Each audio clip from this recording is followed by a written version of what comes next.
Listen to me, pain is temporary. It may last for a minute, or an hour, or a day, or even a year. But eventually, it will subside. And something else will take its place. If I quit, however, it will last forever. Y'all spoiled. Some of y'all spoiled. Just bottom line. Your parents have done everything for you. You never do nothing for yourself. You're spoiled. We're going to keep it real tonight. Some of you are spoiled brats. Every time you ever got in trouble, somebody in your house got you out of it. Every time you've done something you're not supposed to do, people say, Eric, your mother's a tyrant. You're right. She kicked me out. You're right. But she developed a man because she put me out there and said, you're going to have to grow up. And some of you have never learned to grow up. And so every time something get hard, you quit. You call mama. I dare you to take a little pain. I dare you. I dare you not to go home.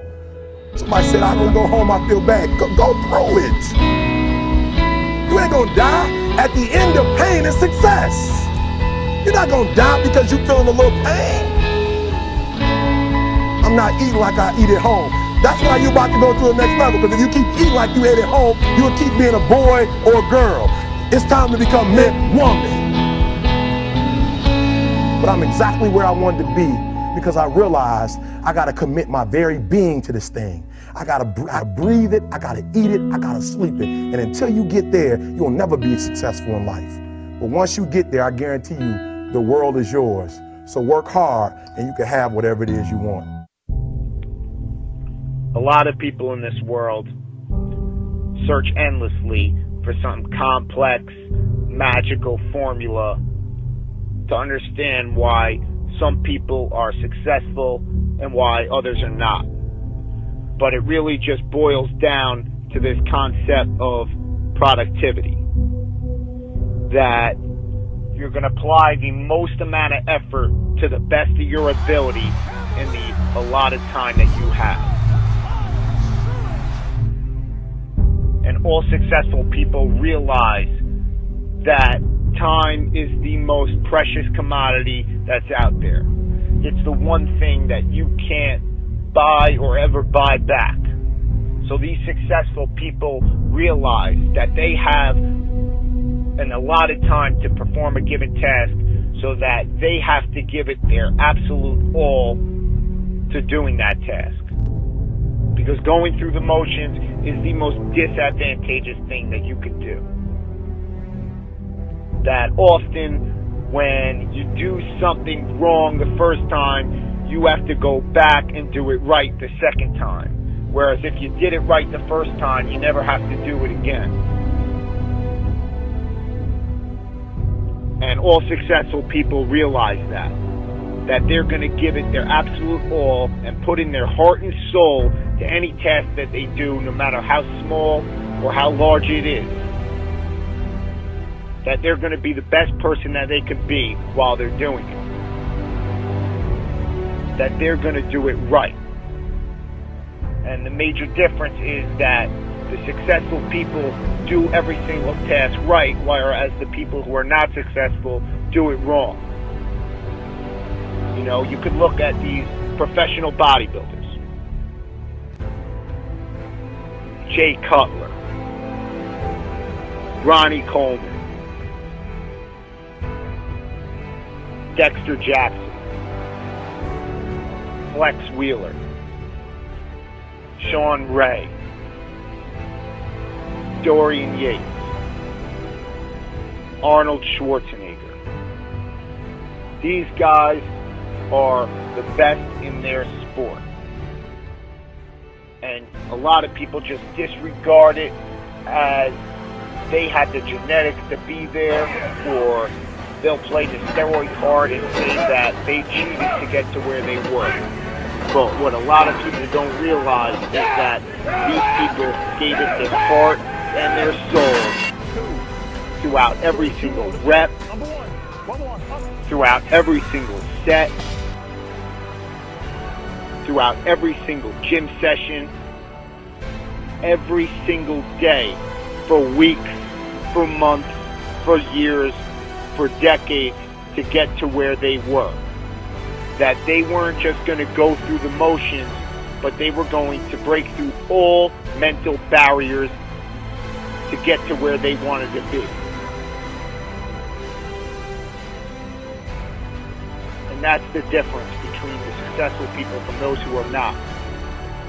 You know, a lot of people think that what they do in life is beneficial, and then they get frustrated when they don't see the results that they want, that other people are getting. You know, you could say to yourself, oh, I went to the gym today, so I'm better off because of it. But the question you have to ask yourself is, what did I do in the gym today? You know, what did you do in the gym today, and how did you do it? You could complain that you can't build up your calf muscles, or you can't get a nice set of abs, or you can't burn fat, or you can't build muscle, and it's your genetics that is preventing you from getting there. But it's really not about the genetics as much as it is about the effort and about doing the activity right. And this transfers throughout all facets of life, whether it is working on your schoolwork, or whether it is working on that business proposal at your job, you know, or it's even the small things in life, like cleaning dishes or cleaning the house. Because if you can't clean the house right, how are you expected to run a Fortune 500 company right? And all successful people understand that they're going to give it their all throughout every single task that they have to do, because time is so precious, and that they're going to do it right. So I hope you understand this concept of productivity a little bit better. And you need to ask yourself, what are you going to do today? But more importantly, you need to ask yourself, how are you going to do it?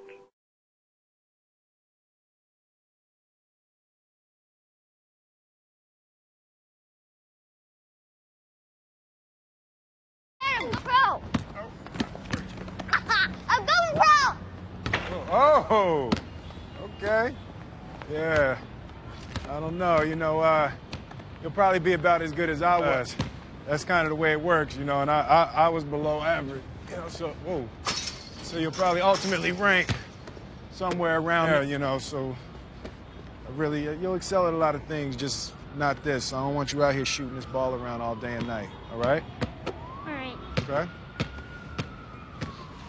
All right, go ahead.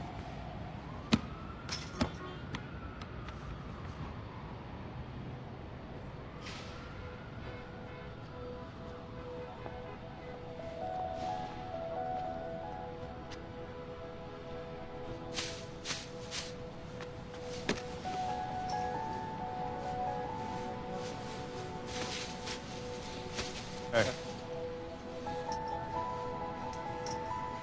Don't ever let somebody tell you you can't do something. Not even me. All right? All right. You got a dream, you got to protect it. People can't do something themselves. They want to tell you you can't do it.